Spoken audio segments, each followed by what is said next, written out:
She was walking down the road, slowly and unsteadily. I had seen her walk down this road hundreds of times. But this time, it was different.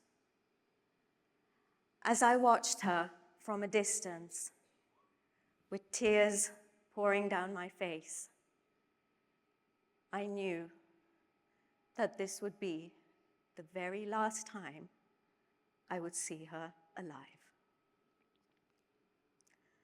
This is the story of Nanai, Samburu's most famous and well-loved lioness. No one loved her more than Generia.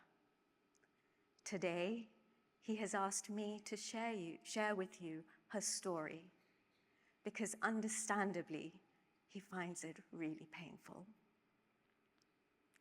Nanai was born in Samburu 15 years ago, almost as old as Ewaso Lions was at the time.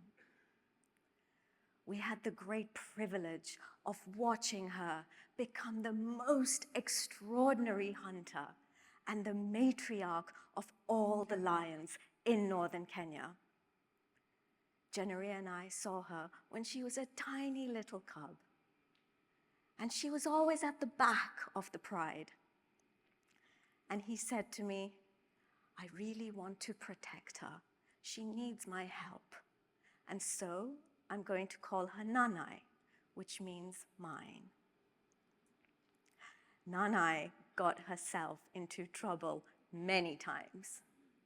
We saved her life on numerous occasions.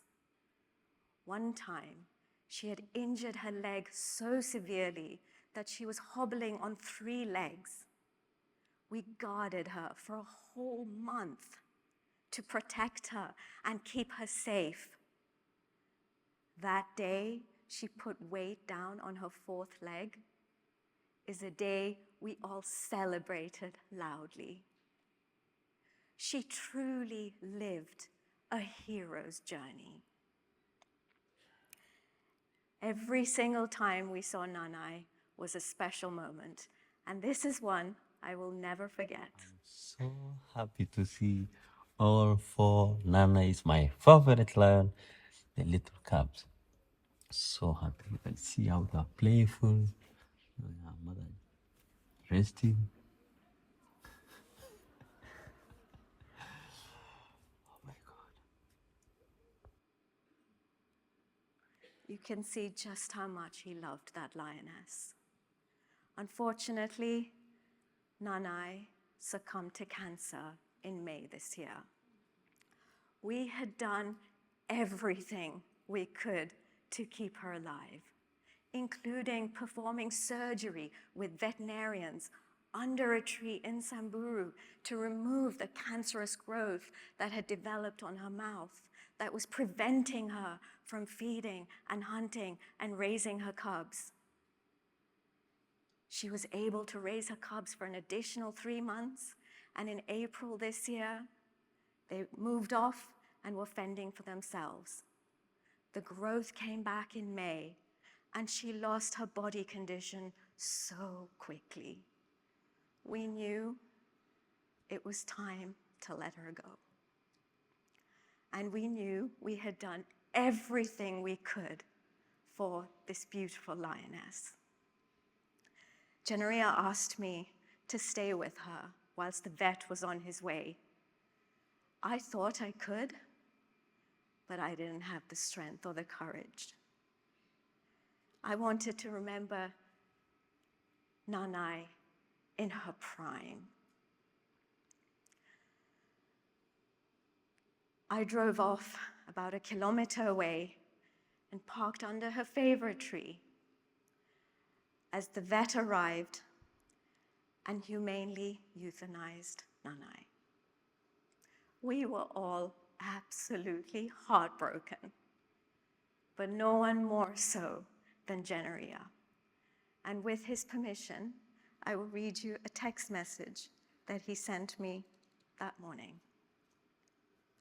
Shiv, I talked to her this morning. and I said thanks to her.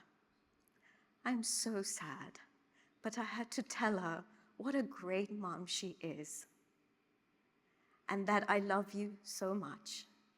You left a great legacy for me and for Ewaso Lions. I have loved her so, so much, Shiv. I find it so hard to imagine she won't be here anymore. I love you, Nanai.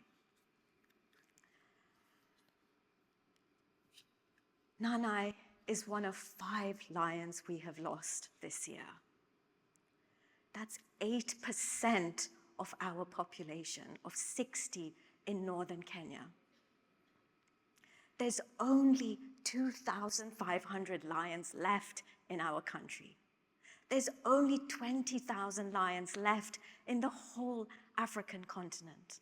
Lions are in serious decline. They're in so much trouble.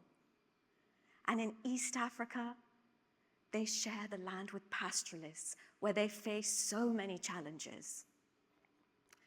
They're often struggling to find enough food, enough space, and they come into contact with the local Samburu communities. The Samburu communities' lives depend on their cows, their camels, their sheep, their donkeys. It is everything to them. It is their status, it is their bank, it is their wealth. So understandably, when a lion comes along and kills one of their camels or cows, there is so much anger and resentment. And often lions are shot, speared, or poisoned in retaliation. In the early days of Ewaso Lions, over 15 years ago, this was the main threat that lions were facing in our area. And Generia and his team decided to tackle this head on to continue to promote our mission of promoting continued coexistence between people and lions. Generia.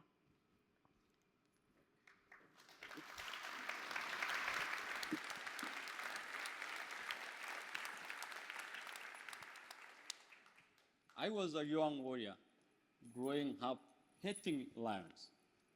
But over time, I developed a very strong love to lions. And now they're just like my cows.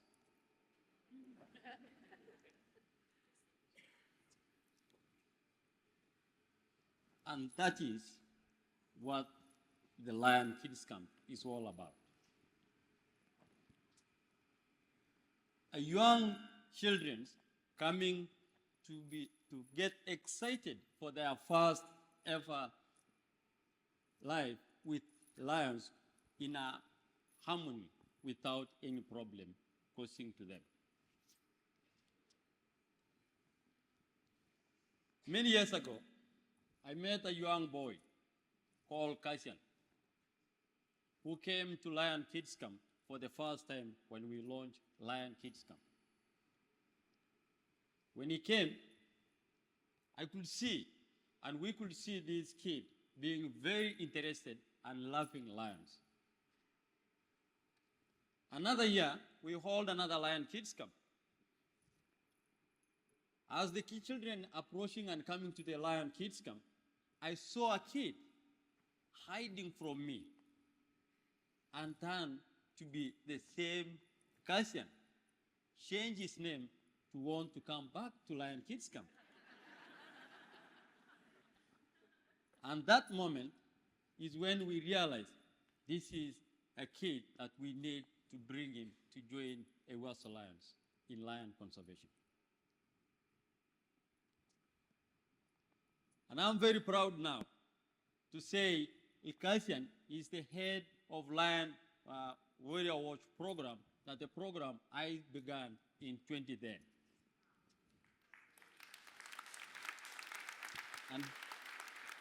And during our transition, becoming an elder, I gave them the power to protect lions.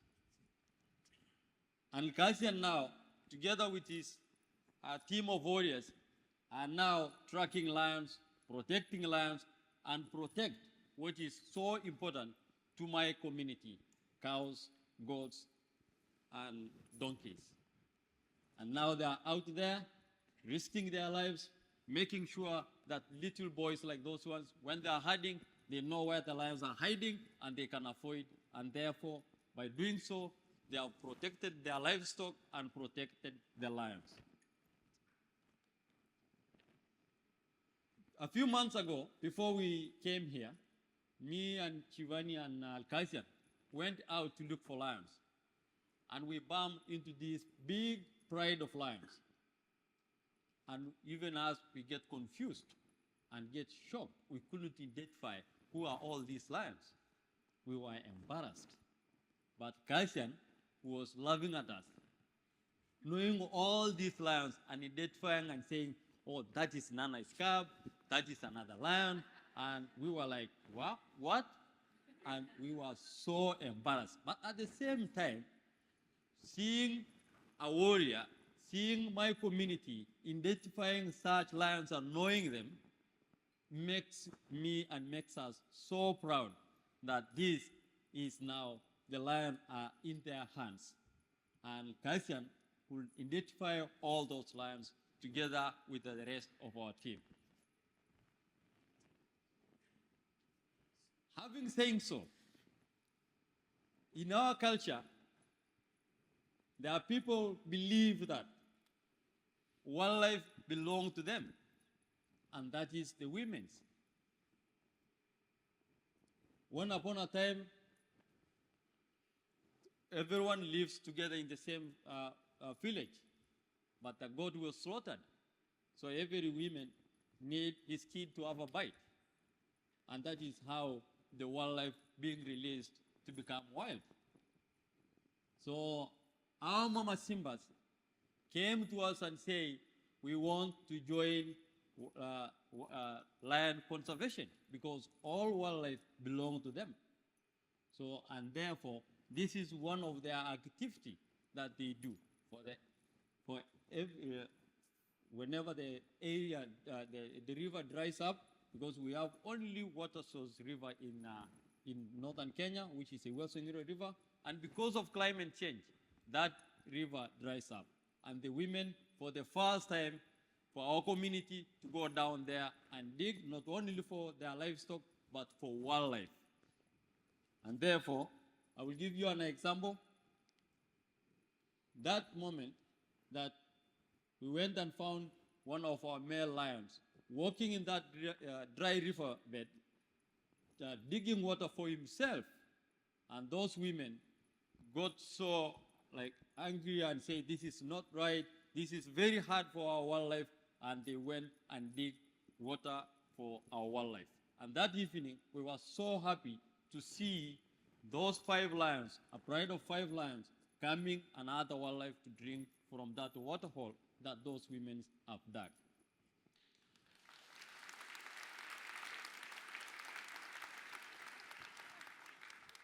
And with the leadership of Munteli and Barasori, these women are the most strong women in the world that we have in our Ewaso Lions. And they have shown that they say that what men can do, women can do even better. And they have shown by digging that water holes for our wildlife. And they have shown that for many years, what is impossible, it is possible now for them. For more results, Ivan will take you through it. Asanteni sana, asante sana.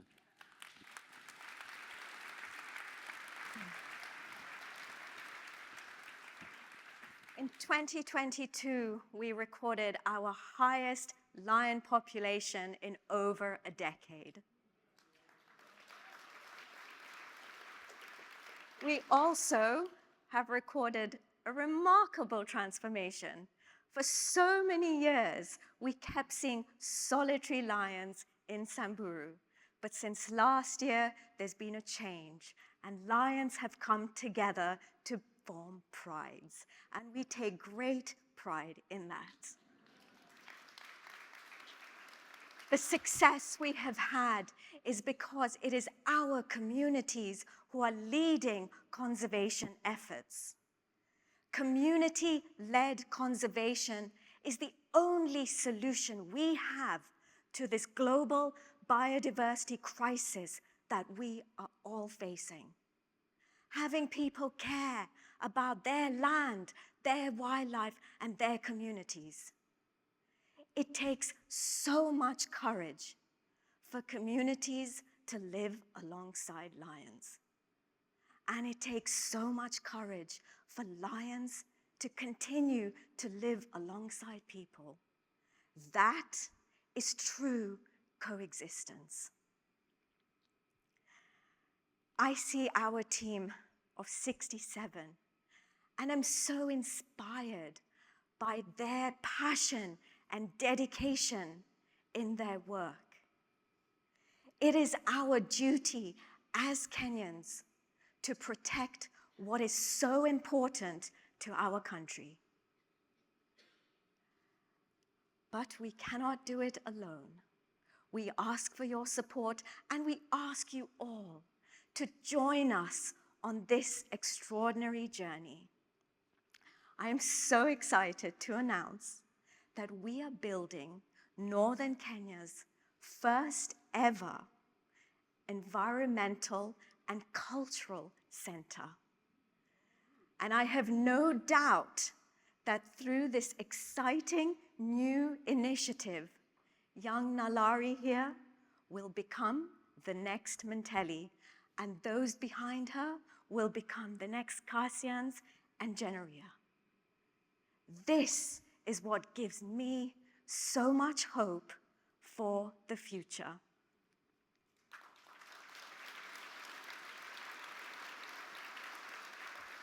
A few weeks ago, just before Generia and I started our travels to the US, we went out to look for some lions. And we found more than just some lions. We found Nanai's pride, a pride of 10, including her 3 surviving cubs. And they're not just surviving, but they are thriving.